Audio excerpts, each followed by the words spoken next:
तमाम साथियों को नमस्कार। मेरा नाम है विकास बिश्नोई और पक्की रिपोर्ट की एक और ख़ास रिपोर्ट लेकर मैं आपके साथ हाज़िर हूँ।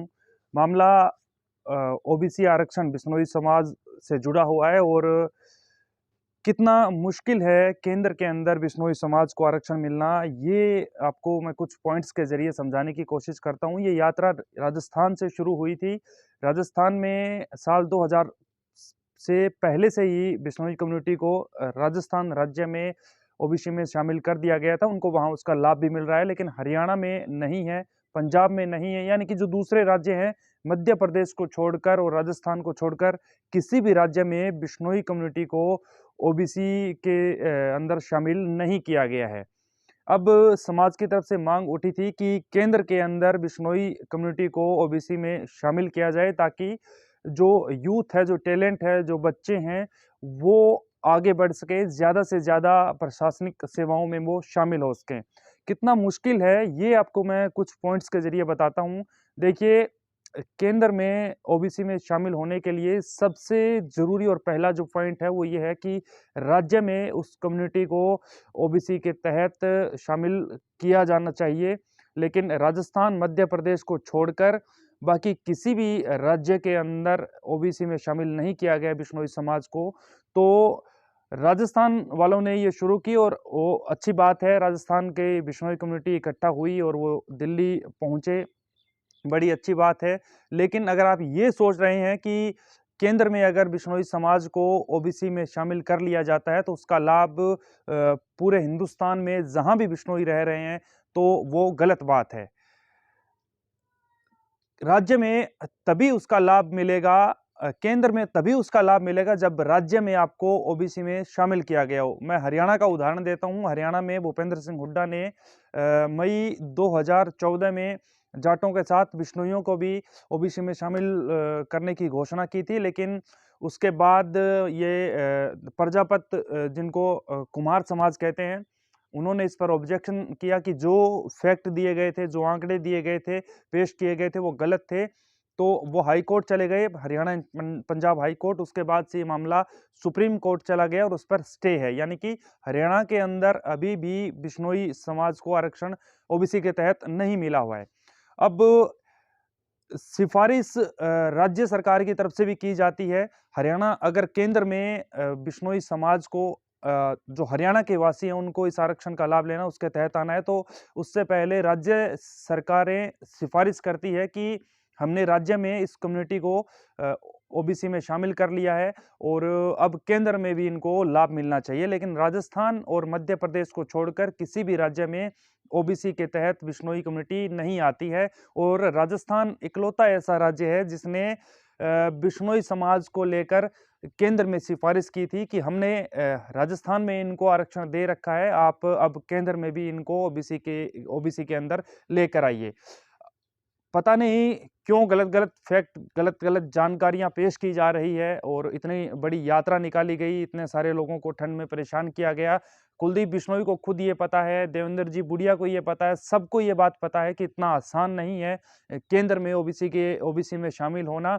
और खासकर राजस्थान के लिए हो सकता है कि राजस्थान सरकार ने खुद सिफारिश की है और अगर केंद्र में मिलता है तो राजस्थान राज्य को ही इसका फायदा होगा, बाकी किसी भी राज्य को फायदा नहीं होगा, मध्य प्रदेश को भी फायदा नहीं होगा, क्योंकि मध्य प्रदेश की जो सरकारें हैं, रही हैं या अब हैं, उन्होंने बिश्नोई कम्युनिटी को केंद्र में ओबीसी के तहत लाने के लिए सिफारिशें नहीं की है। तो सबसे पहला जो पड़ाव है वो राज्य सरकारें हैं।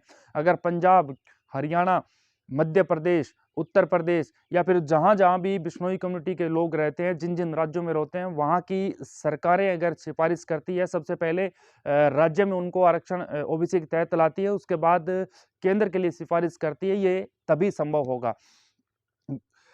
अगर हरियाणा की मैं बात करूँ तो सवाल ये उठता है कि अब तक सिफारिशें क्यों नहीं की गई? हरियाणा के अंदर बात करें तो जो बड़े नेता समाज से आते हैं वो कुलदीप बिश्नोई, भजनलाल परिवार है। उसके अलावा कोई ऐसे इतने अच्छे बड़े पदों पर नेता नहीं रहे हैं जो नेशनल पॉलिटिक्स है उसके अंदर अपना दबदबा रखते हो। कुलदीप बिश्नोई भी खुद ये जानते हैं, उनको भी ये पता है कि ये इतना आसान नहीं है और अगर अब जो चीज़ें अब चल रही हैं बिश्नोई कम्युनिटी में, अगर उसके तहत अगर केंद्र सरकार हामी भी भर लेती है, कोई कमेटी का गठन करती है कि ठीक हम इस पर विचार करेंगे, तो राजस्थान को ही इसका फायदा होगा, हरियाणा को हाल फिलहाल नहीं होगा।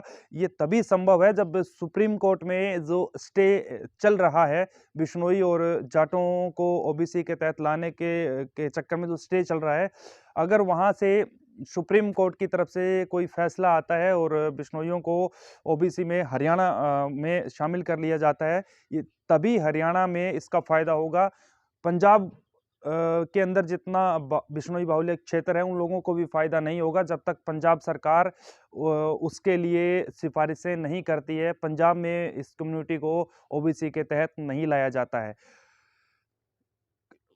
जानकारी के अभाव में भीड़ का हिस्सा लोग बनते जा रहे हैं। चीज़ों को पढ़ना चाहिए, चीज़ों को सीखना चाहिए, उसकी रिसर्च करनी चाहिए, उसके बाद ये तमाम चीज़ें संभव है।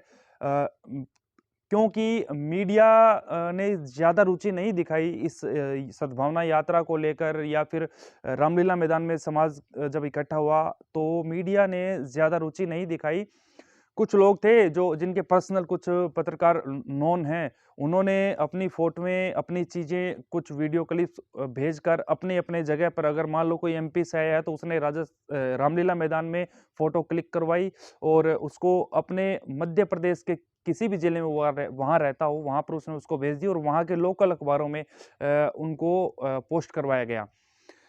जो मीडिया के साथी पहुँचे थे राजस्थान से इस यात्रा के साथ, उन्होंने भी कोई ख़ास रुचि नहीं दिखाई, वो भी भीड़ का हिस्सा बने। उन्होंने एक सवाल भी ये नहीं उठाया कि क्या इतना आसान है? क्यों बेवजह लोगों को बुलाया जा रहा है, इकट्ठा किया जा रहा है? अगर बात दबाव बनाने की थी कि केंद्र सरकार पर दबाव बनाया जाए, वो बात अलग है। लेकिन आप ये कहकर चले थे कि हम दिल्ली जाएँगे और आरक्षण लेकर ही वापस लौटेंगे। दिल्ली आप गए लेकिन खाली हाथ लौटे, लोगों को वापस ठंड के अंदर आपने एकदम से शाम को बोल दिया कि आप अपने-अपने घर जाइए। ये बहुत बड़ी बातें हैं। अगर आपको ये मेरी बातें पसंद आई, आपके ज़हन में कोई सवाल है या मेरी जानकारी में आपको कोई गलती लगती है, तो आप मुझे दुरुस्त कर सकते हैं और इस पर मैं कुछ और चीज़ें आपको निकाल कर दूँगा। लेकिन सीधी और स्पष्ट बात ये है कि केंद्र में आरक्षण मिलना इतना आसान नहीं है।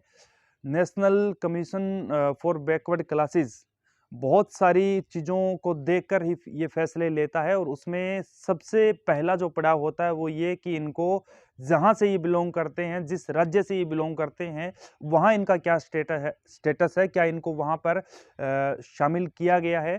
इसके बाद आगे की जो प्रक्रिया है वो शुरू होती है। तो राजस्थान के लोगों को इसका ज़रूर फ़ायदा मिल सकता है, लेकिन अगर आप ये कहें कि केंद्र सरकार ने बिश्नोई कम्युनिटी को ओबीसी में शामिल कर लिया, तो ज़्यादा खुश होने की ज़रूरत नहीं है। वो लाभ केवल राजस्थान को मिलेगा। मध्य प्रदेश, पंजाब, हरियाणा, उत्तर प्रदेश, जहाँ बिश्नोई कम्युनिटी रहती है, वहाँ के लोगों को उसका लाभ नहीं मिलने वाला है, क्योंकि राजस्थान इकलौता ऐसा प्रदेश है जिसमें राज्य में बिश्नोई कम्युनिटी को फ़ायदा मिल रहा है और राजस्थान सरकार ने ही, केंद्र सरकार और national commission for backward classes हैं, उन राष्ट्रीय पिछड़ा वर्ग आयोग इसको हिंदी में कहते हैं, वहाँ पर केवल राजस्थान जो सरकार है उसने सिफारिशें की है कि हमने इनको दे रखा है, अब आप भी कदम उठाएँ और इनको ओबीसी के तहत शामिल करें। अब ये मसला सिर्फ़ एक राज्य का मसला नहीं है, ये पूरी कम्युनिटी का मसला है और अगर केंद्र में आरक्षण मिलता है, तो जो समाज के जो बड़े नेता हैं, चाहे कुलदीप बिश्नोई हो या फिर राजस्थान से जितने बड़े नेता आते हैं, उन सबको एक साथ एक आवाज़ उठानी चाहिए और अगर अमित शाह से या फिर प्रधानमंत्री नरेंद्र मोदी से या फिर किसी भी केंद्र के बड़े नेता से बातचीत होती है, तो अ, एक साथ एक राय में ये कहना चाहिए कि पहले तमाम राज्यों में जहाँ-जहाँ बिश्नोई समुदाय के लोग रहते हैं, उन राज्यों में इनको ओबीसी में शामिल किया जाए और उसके बाद केंद्र के ऊपर ज़्यादा दबाव बनेगा और केंद्र में जो national commission for backward class है, वो अपनी तरफ से रिसर्च शुरू करेगा, अपनी प्रक्रियाएँ शुरू करेगा और उसके बाद ये चीज़ें संभव है। मेरी वीडियो अगर आपको अच्छी लगे, मेरे द्वारा जो बातें बताई गई है वो आपको पसंद आए, तो आप इसको लाइक करें और आपके ज़हन में कोई सवाल है या फिर मेरी जानकारी में कहीं कोई गलती है, तो आप मुझे दुरुस्त करें, कमेंट सेक्शन में जाकर आप कमेंट कीजिएगा और इस चैनल पर अगर आपको मेरे द्वारा बताई गई बातें या फिर जो भी मेरी रिपोर्टिंग है वो अच्छी लगती है तो आप इसको सब्सक्राइब कीजिए। चैनल के डिस्क्रिप्शन में और मैंने फ़ेसबुक और इंस्टाग्राम के भी लिंक डाल रखे हैं। तो फ़ेसबुक पर क्योंकि ज़्यादा आसान रहता है, अक्सर 90% लोग फ़ेसबुक ज़्यादा इस्तेमाल करते हैं, तो फ़ेसबुक पर से भी पक्की रिपोर्ट के नाम से जो हमारा पेज है, उस पेज को आप फ़ॉलो करके इस वीडियो को वहाँ से भी शेयर कर सकते हैं। इस रिपोर्ट में मेरे साथ फ़िलहाल इतना ही। ताज़ा अपडेट्स के लिए, ताज़ा अच्छी-अच्छी खबरों के लिए आप लगातार पक्की रिपोर्ट के टच में रहिए। नमस्कार, जय हिंद।